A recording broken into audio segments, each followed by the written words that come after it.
우리가 오늘 읽은 말씀은 기도에 대해서 말씀을 나눌 때 자주 등장하는 본문 말씀입니다. 그래서 아마 오늘 본문을 다 읽으면서 이거 옛날에 설교 많이 들었던 내용인데 이런 생각을 하시는 분이 많이 있을 것 같습니다. 그러나 우리가 또 중요한 말씀은 또 듣고 또 다시 또 중요한 의미를 또 붙잡고 그렇게 할 필요가 있습니다. 여러분, 우리가 문제가 있는데 기도를 하느냐 안 하느냐 하는 것은 우리가 얼마나 기도의 능력을 믿고 신뢰하느냐에 달려 있습니다. 만약에 우리가 기도하면 반드시 응답된다고 믿는다면 기도를 안 하는 게 이상한 일이고, 또 말로는 믿는다 하지만 진짜 믿지 못한다고 하면 이 좀처럼 기도하는 자리에 엎드리기가 쉽지 않습니다. 여러분, 예를 들어서 이제 날짜를 딱 정해놓고 그날 기도회에 오시는 분들에게는 10만 원씩 드리겠습니다, 이렇게 약속을 했다고 한번 가정을 해보세요. 자, 그러면 만약에 이것을 믿는다면 올까요, 안 올까요? 예, 오겠죠, 그죠? 안 오면 바보죠. 이렇게 얘기하면 좀 그렇긴 한데, 우리 기도보다 10만 원이 더 좋은가? 이런 생각이 들 수도 있는데, 근데 만약에 뻥이야, 무슨 뭐 교회 간다고 돈을 주겠어, 믿지 못하면 그 돈 때문에는 안 오는 거죠. 우리가 기도도 마찬가지입니다. 기도를 정말 하느냐 안 하느냐의 문제는 기도의 능력을 정말 믿느냐 안 믿느냐, 여기에 달려 있는 거죠.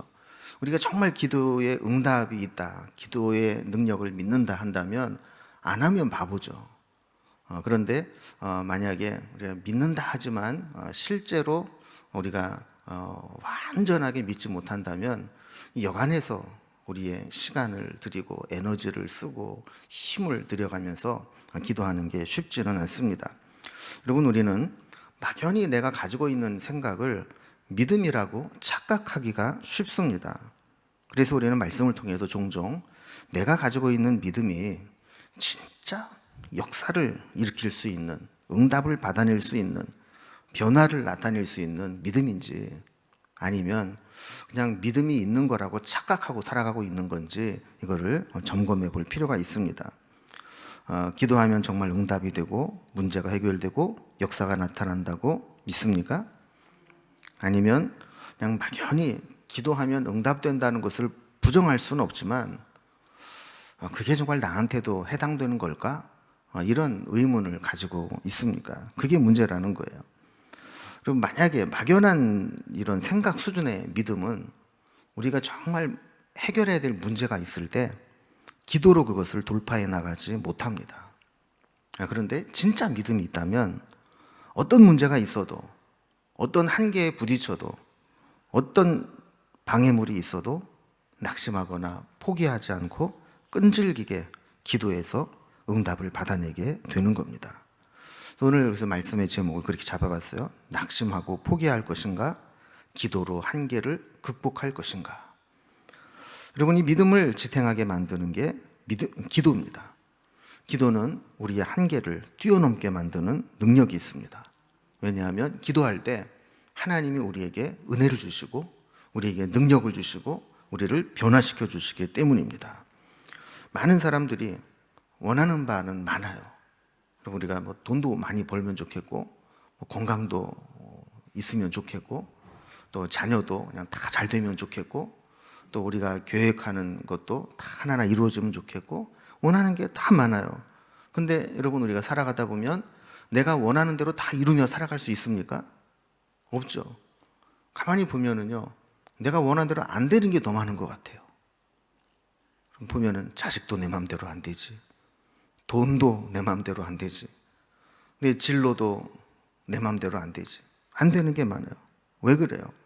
거기에는 우리의 한계가 있기 때문에 그렇습니다. 여러분, 우리가 어떤 한계들이 있어요?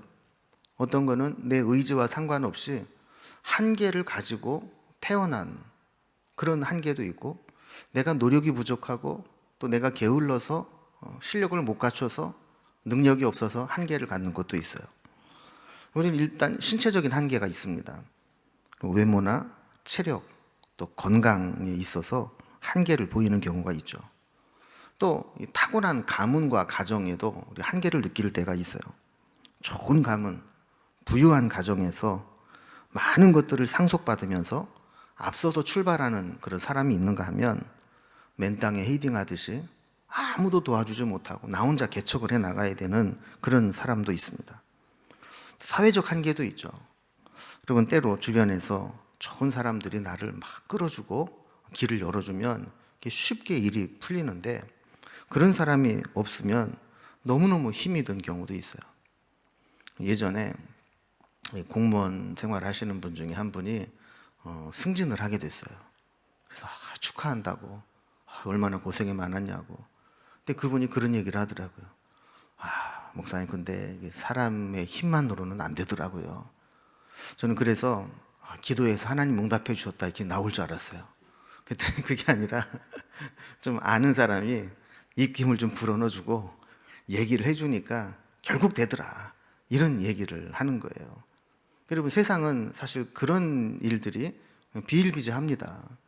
그리고 똑같은 비슷한 조건 속에서 다 치열하게 순위 다툼을 하고, 그런 경우에 있어서 누군가 좀 끌어주고 얘기를 해도 해주는 사람은 거기에서 그냥 올라가게 되는 거고, 그렇지 못한 사람은 그냥 번번이 그냥 대상자에만 올랐다가 실제로는 못 올라가고 떨어지는 경우가 많이 있잖아요. 그러니까 우리는 이렇게 살다 보면 이런 한계들에 부딪힐 때가 있죠. 얼마나 억울합니까?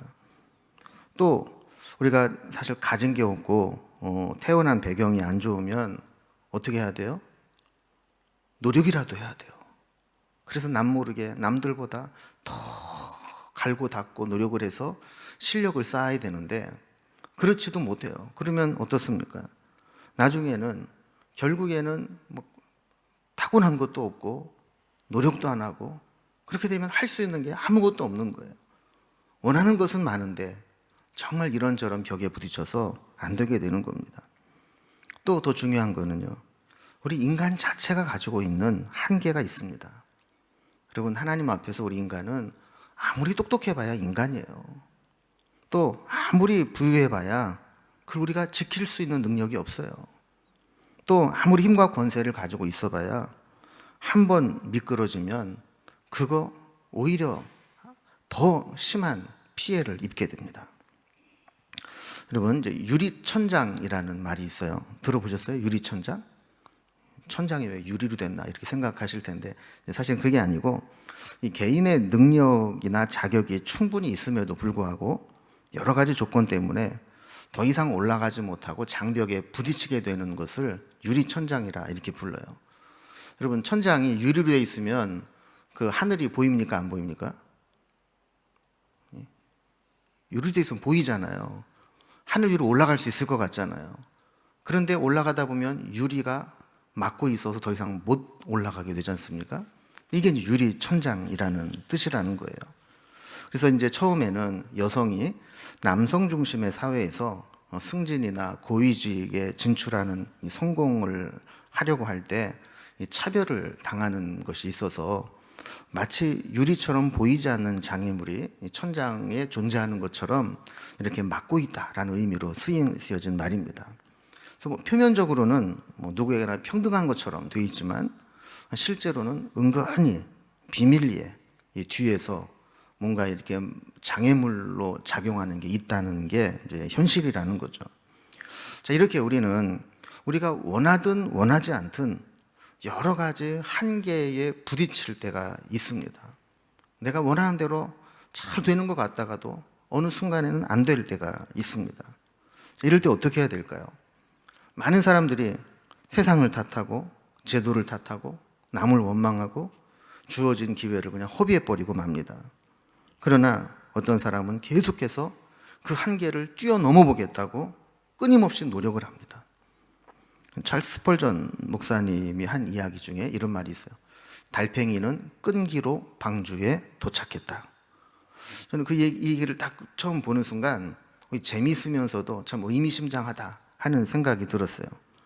이 방주에 들어간 이 달팽이가 있다면 어디에서 출발했는지는 모르지만 한 가지 분명한 거는 다른 짐승에 비해서 어렵게 방주에 들어갔을 거예요. 여러분, 달팽이가 움직이는 거 보신 적이 있나요? 그럼 한 10cm 가는데 얼마나 걸릴까요? 몇십 초 걸릴 거예요, 그죠? 우리가 볼 때는 뭐 10cm 가는 거 그냥 금방 후 불면 갈 것 같은데도 그게 그냥 뭐 부지런히 움직여야 한 10초 걸릴라나? 그러니 만약에 방주까지 가려면 남들보다 얼마나 힘이 들겠어요. 그런데 달팽이는 어떻게 방주에 도착했다고요? 끈기로, 끊임없이, 계속해서, 지치지 않고, 조금씩이라도 계속 끈기 있게 갈 때 그것이 결국에는 방주에 들어가게 되었다는 겁니다. 그럼 방주에 들어가야 살 수 있다. 또 나는 방주까지 갈 수 있다. 힘들지만 불가능한 것이 아니다. 이런 확신을 가지고 끈기 있게 들어가게 될 때 결국 방주에 도착하게 된다는 겁니다. 여러분, 성경은 우리에게 이런 한계를 뛰어넘게 하는 것이 있다고 말씀합니다. 그게 뭐냐면 기도라는 것이죠. 기도를 통해서 우리가 하나님의 은혜를 입게 되면 우리의 한계를 극복하고 뛰어넘고 초월하게 됩니다. 여러분, 우리의 본성은 우리 눈앞에 어떤 한계가 탁 가로막고 있고 또 우리 속에 장애물이 있으면 포기하는 마음을 받아들이는데 익숙한 본성이 있습니다. 해봐야 안 될 것 같은데 괜히 고생만 하고 힘만 들였다가 안 되면 결국 실망할 텐데, 이런 생각들을 우리는 갖게 되는 것이죠. 그러나 믿음의 사람들은 그 앞에 어떤 장애물이 있어도, 그리고 자신에게 어떤 한계가 있다 할지라도 그것을 뛰어넘고 극복해서 믿음으로 주님 앞에 서게 되는 겁니다. 저는 여러분, 우리가 여러 가지 기도에 이름을 붙일 수 있지만 오늘 달팽이 기도를 우리가 좀 배워서 갔으면 좋겠어요. 그래서 지금 당장 내가 오늘 밤 기도하고 간다고 해서 문제가 확 해결되는 건 아니지만 내가 달팽이가 되어서 오늘도 내가 10cm 더 앞으로 갔구나, 오늘 내 기도하는 시간을 통해서 1m 앞으로 갔구나, 이렇게 가다 보면 언젠가는 방주에 도착하겠지, 언젠가는 기도의 응답을 받게 되겠지, 언젠가는 내 기도에 응답하시는 하나님 앞에 서게 되겠지, 이런 마음으로 지치지 않고 끊임없이 기도의 자리로 나아갈 수 있기를 바랍니다. 오늘 본문 말씀 역시 기도에 대한 비유의 말씀인데, 여기서도 예수님이 이 비유를 들어 말씀하신 핵심이 뭐냐면 낙심하지 말고 끈기 있게 기도하라는 겁니다. 자, 1절 말씀을 보면요, 예수께서 그들에게 항상 기도하고 낙심하지 말아야 할 것을 비유로 말씀하여 그랬습니다. 오늘 이 말씀을 기록한 이 누가는 아주 친절하게도 오늘 이 본문의 이 이야기의 이 목적이, 본 뜻이 다른 쪽으로 해석되지 않도록 하기 위해서 이 비유는 이거를 말씀하시고자 해서 주신 말씀이야 라고 설명을 달아놓고 있어요. 여러분, 그 원래 핵심이 뭐라고 말씀합니까? 항상 기도하고 낙심하지 말아야 된다. 여러분, 기도는 어떻게 하는 거라고요? 항상 하는 것이다. 달팽이처럼 끈기로 조금씩이라도 계속 하는 것이다. 그리고 낙심하지 않는 것이다. 지금 당장 내가 기도한다고 해서 눈에 보이는 결과물이 나타나지 않는다 할지라도 낙심하지 않고 달팽이처럼 끈기 있게 계속 하는 것이다. 이게 바로 오늘 말씀의 핵심이라는 거예요. 그래서 비록 현실의 벽에 부딪히고 한계를 만나도 중단하지 말고 낙심하지 말고 믿음으로, 기도로 그 한계를 극복해서 나아가라는 겁니다. 자, 그러면서 오늘 이제 이야기를 합니다. 비유를 드는데 다 아는 얘기지만 다시 정리를 해보면 이렇죠. 어느 도시에 한 과부가 있었습니다. 근데 원한이 있었습니다. 그러면 이 여인을 보면 있어야 될 거는 없고 없어야 될 거는 있어요. 남편은 있으면 좋겠는데 남편은 없고, 원한은 없으면 좋겠는데 원한은 있어요. 참 불행한 상황이죠. 나름대로 원한을 풀어보려고 노력을 했을 겁니다. 그런데 남편도 없고 자기를 도와줄 만한 상황도 없고, 이러다 보니까 스스로 자기의 문제를 원한이 있음에도 불구하고 그것을 풀 수 있는 방법이 없었다는 겁니다. 그래서 마지막 찾아간 게 바로 이 재판장입니다. 그런데 문제가 있습니다. 이 재판장이 어떤 사람이라는 거예요? 하나님을 두려워하지 않고 사람도 무시하는 사람이라는 거예요. 여러분, 이 사람의 캐릭터 중에 최악의 캐릭터입니다. 좀 뭐 하나님을 두려워하는 마음이 있든지 아니면 사람을 좀 존중하는 마음이 있든지 이 둘 중에 하나라도 있어야 어디 비빌 언덕이 생기는데 이 사람은 자타가 공인하는 사람이에요. 나는 그까짓 하나님 나는 뭐 무서워하지 않아. 뭐 염두에 두지 않아. 사람? 사람 개돼지랑 똑같이 나같이 출세하고 힘 있고 권력이 있어야지. 그렇지 못한 것들 저거 다 아무것도 아니야. 이렇게 생각을 하고 살았던 사람이라는 거예요. 여러분, 그런데 이 여인이 오죽하면 그 사람, 그 재판관에게 찾아가서 내 원한을 풀어달라 이렇게 이야기를 했겠어요. 여러분, 이런 상황이라면 이 여인이 자신의 원한을 풀 수 있는 가능성이 있을까요? 없을까요? 아마 별로 없을 거예요. 기대하기 힘든 상황입니다. 그런데 이 여인은 어떻게 했다고 이야기를 합니까? 포기하지 않았어요. 3절에 보니까 자주 그에게 가서 내 원수에 대한 나의 원한을 풀어주소서라고 했다라는 거예요. 여러분, 성경에는 자주라고 표현을 했지만 이 불의한 재판관이 느끼기에는 아주 부담스럽고 불편할 정도로 계속해서 갔다는 거예요. 어떤 사람이 이거를 아주 재밌게 표현을 했어요. 한 곳을 집중적으로 계속 치는 것과 같다라는 거예요. 학교 다닐 때 그런 거 했거든요. 가위바위보 해가지고 한 군데 점 찍어놓고 고기만 계속 이렇게 딱밥 먹이게.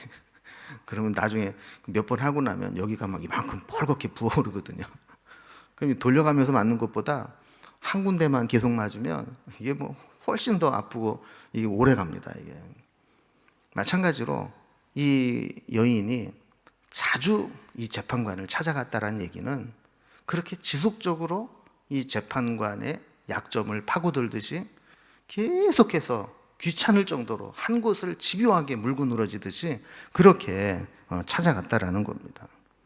그래서 5절에 보면 이렇게 이야기를 합니다. 이 과부가 나를 번거롭게 하니 내가 그 원한을 풀어주리라. 그렇지 않으면 늘 와서 나를 괴롭게 하리라. 요즘으로 말하면 이제 노이로제에 걸리는 거예요. 초인종 소리만 들어도 또 저 여자구나. 이런 상황이 된다라는 거죠. 그럼 물론 이 여인의 원한은 이제 법대로 하면 이제 풀어줘야 될 이유가 있습니다. 만약에 이게 그런 정당한 게 아니라 그냥 자기 욕심을 위해서라든지 되지도 않는 생떼를 쓸어 왔다면 이 하나님도 두려워하지 않고 사람도 무시하는 재판관이 가만히 놔뒀겠어요? 당장 가뒀겠죠. 소란스럽게 하고 귀찮게 하고 스토커고 저거 최소한도 구치소에다가 몇 달 좀 집어넣어라 이랬을 거 아닙니까? 그런데 이 재판관이 그렇게 하지 못했다라는 이야기는 여기에 뭔가 소송의 문제가 걸려 있다라는 거예요. 법적으로 할 때 그렇게 할 수 없는 그런 원한의 문제가 있었다라는 겁니다. 자, 그러면 이게 어떤 문제가 있을까요? 이 당시에 이 과부의 이 소송에 걸린 문제는 대부분 이 남편으로부터 물려받은 재산에 대한 문제입니다. 자, 그런데 이 사람들이 참 악하죠. 이게 예를 들어서 과부가 죽은 남편으로부터 얼마라도 좀 재산을 받았어요. 그러면 어떻게 해야 됩니까? 이 재산을 잘 관리해서 혼자 살아갈 때 경제적으로 어려움이 없도록 도와줘야 되잖아요. 그런데 그 당시에는 그렇게 하지 않았어요.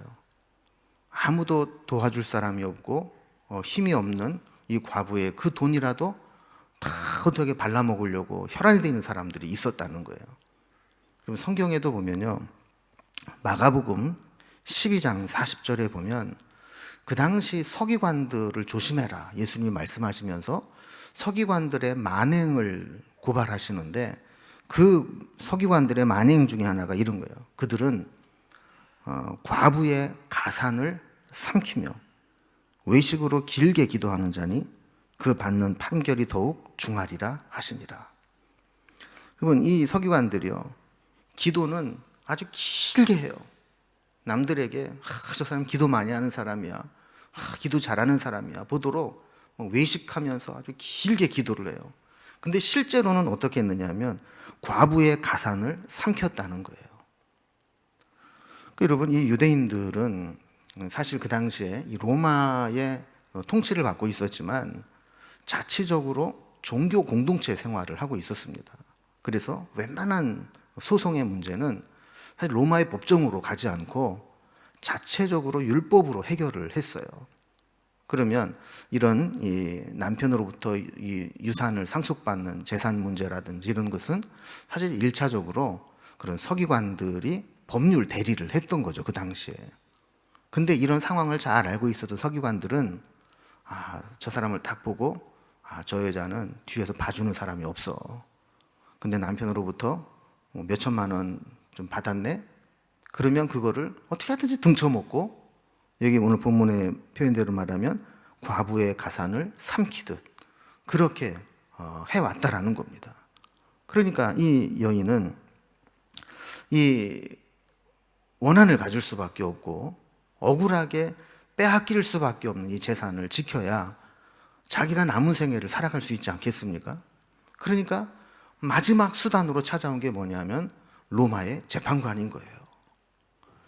자, 다시 본문으로 돌아와 보면 이 비유를 통해서 주님이 주신 말씀의 핵심을 이렇게 말씀합니다. 7절에 보면요, 하물며 하나님께서 그 밤낮 부르짖는 택하신 자들의 원한을 풀어주지 아니하시겠느냐, 그들에게 오래 참으시겠느냐 그랬어요.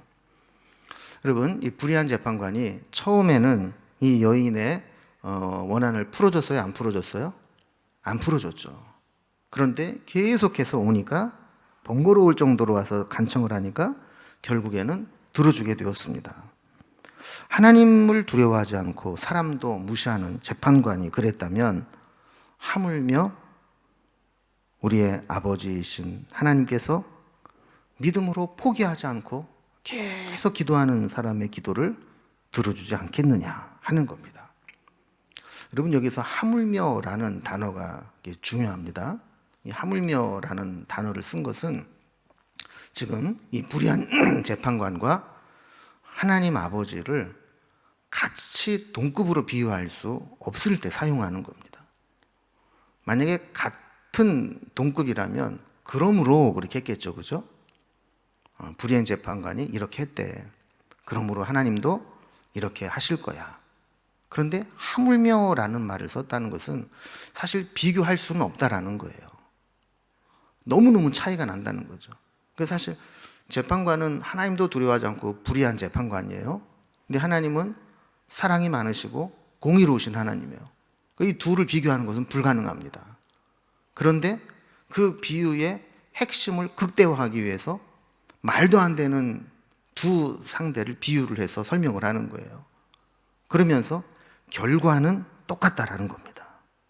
결과, 공통점이 뭐냐면 우리가 기도하는 것에 정당성이 있고 그 정당성을 가진 원한을 풀기 위해서 낙심하지 않고 계속 기도한다면, 저 불의한 재판관도 그 원한을 풀어주었다면 하물며 하나님이야 그를 들어주지 않겠느냐. 이게 오늘 비유의 핵심이라는 거죠. 그래서 8절에 보면 내가 너희에게 이르노니 속히 그 원한을 풀어주시리라, 이렇게 약속을 하시는 겁니다. 속히 그 원한을 풀어주시리라. 여러분, 우리는 이 말씀을 믿기 때문에 기도할 수 있는 겁니다. 설령 기도한 후에 금방 어떤 변화가 나타나지 않아도 우리는 속히 그 원한을 풀어주시리라. 하나님의 때에 원한을 풀어주시고 기도를 들어주실 것을 믿기 때문에 믿고 기도할 수 있는 겁니다. 그리고 우리가 한 가지 오해하지 말아야 될 것은 아무거나 무조건 와서 떼쓰고 뭐 기도한다고 되는 게 아니라는 거예요. 여러분 여기 보면 원한이라고 이야기를 했는데 이 원한이라는 말은 억울하고 원통한 일을 당하여 원망과 한이 응어리진 마음 이렇게 사전적으로 정의가 되어 있어요. 아까도 제가 설명을 드린 것처럼 이 과부의 원한은 소송과 관련되어 있을 가능성이 매우 높고 자신의 유산을 지키기 위한 법의 보호를 받을 수 있는 정당한 것인 가능성이 높은 거죠. 그러니까 우리가 하나님 앞에 기도할 때 지성이면 감천과 기도가 다르다는 게 그런 거거든요.